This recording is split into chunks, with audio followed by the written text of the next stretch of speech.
I'm Pastor Aaron Harris, and in this video, we're going to talk about a topic that has sparked debate all across the nation, and that is Donald Trump being ordered to pay $355 million.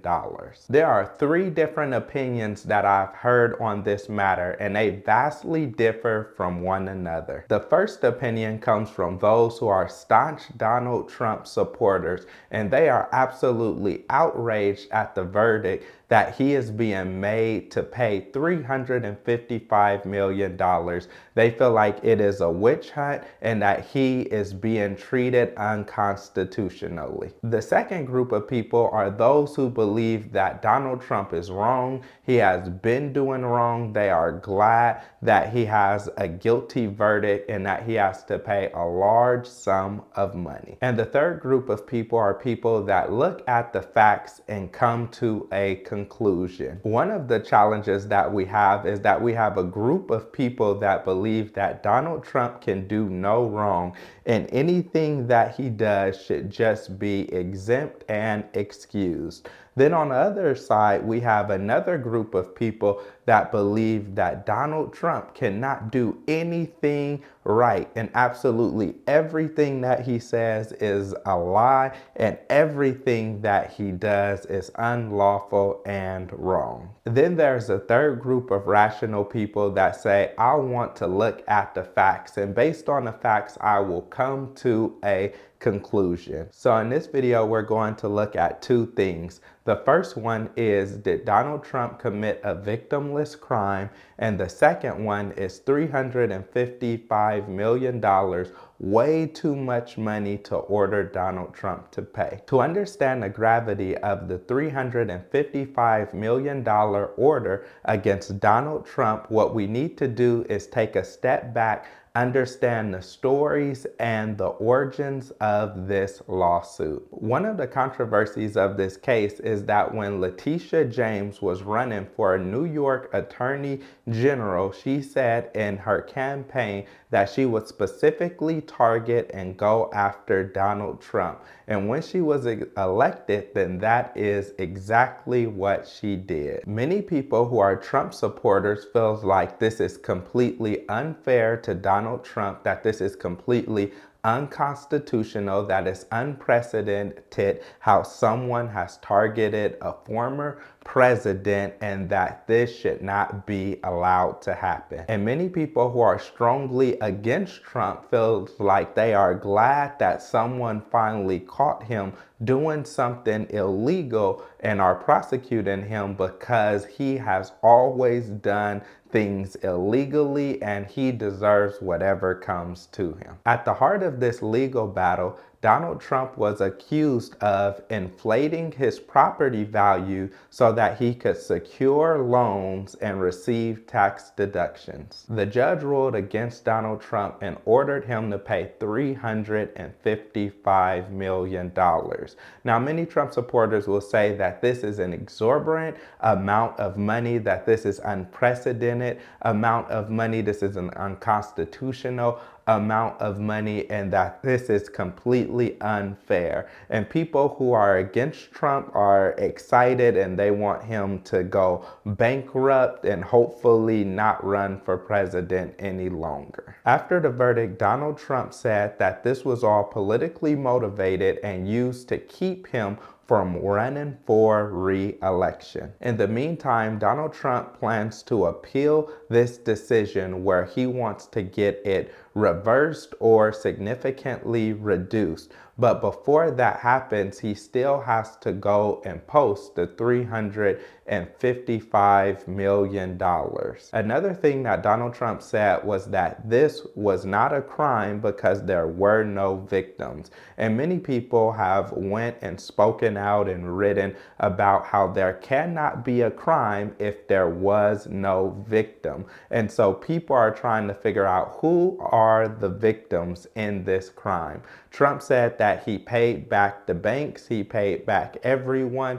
Everyone received their money, they received their money on time, and so there should be no harm, no foul. So the main point that Donald Trump had and his supporters had was that there were not any direct victims from this case, and so they should not be prosecuted for it or have to pay any penalty or fine.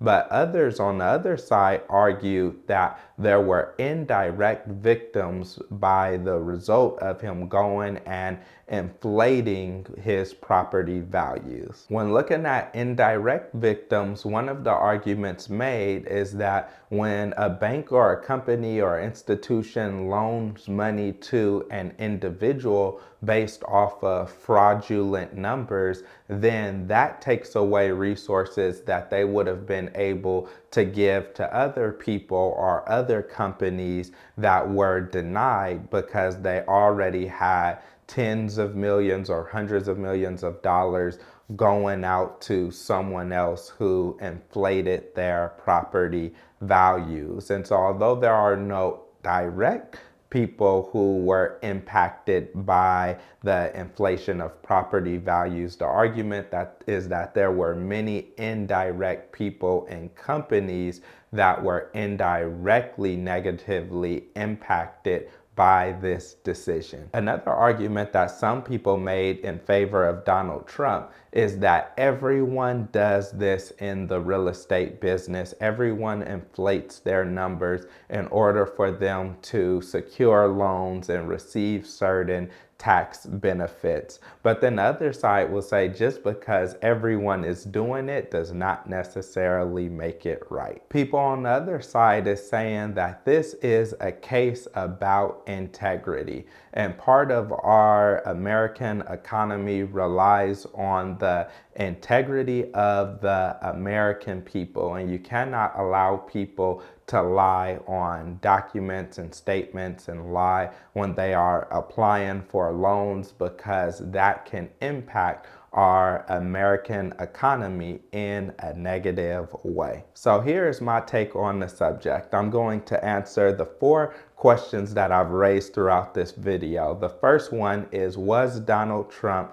unfairly targeted? The second one was, what he did, was it wrong or unlawful for him to inflate his property value?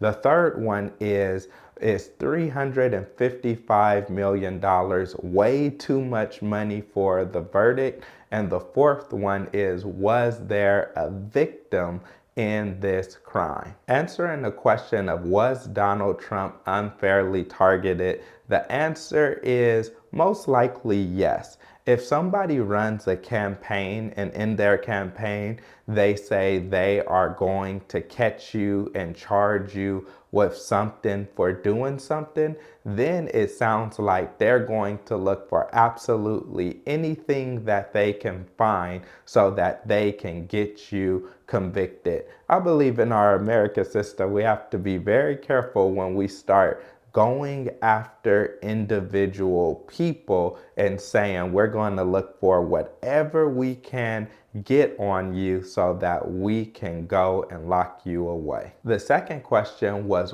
it wrong or unlawful? Yes, inflating your property value is wrong. It is not lawful. You should not say that your properties are worth way more money than they actually are so that you can secure loans, so that you can do more projects. You should have integrity, you should not lie, and you should not inflate your numbers. And this should be a lesson for all of us when we're looking at our taxes or any business that we are doing. It's easy to lie, to shave corners, to take shortcuts, but really you should think about the consequences and always act with integrity. The next question is $355 million too much money? And for me, the answer is, hey, who knows? He's a billionaire or he's a multimillionaire. He has hundreds of millions of dollars. If you pressed me to give you my best answer, that probably is a little extra. They probably did find him more money than they should have. It's hard for anyone, even billionaires, to come up with $355 million liquid or cash to be able to put towards their bond. That's just a lot of money, which may be reduced when they go through the appellate process. The next question is, was this a victimless crime? No, I don't believe there are many victimless crimes. When you go and you commit fraud, it impacts someone in some way. So a lot of these white collar crimes or crimes that people are committing, I believe that they have an indirect impact on other communities of people, especially others who were looking to go and secure loans. So the fact that people are saying there is not a victim, I can agree there is not a direct victim, but indirectly, I believe that it hurts many people, especially people in community of color, that it's already hard for them to get a loan in general. In this video, I tried to look at it from a neutral perspective. I know that the people who strongly support Trump will not agree with what I said. I know the people who are strongly against Trump probably will not agree with what I said, but this is just my take, my perspective, and my opinion. So comment and let me know what is your opinion about these matters. And continue to watch the videos on my channel, which is all about financial literacy.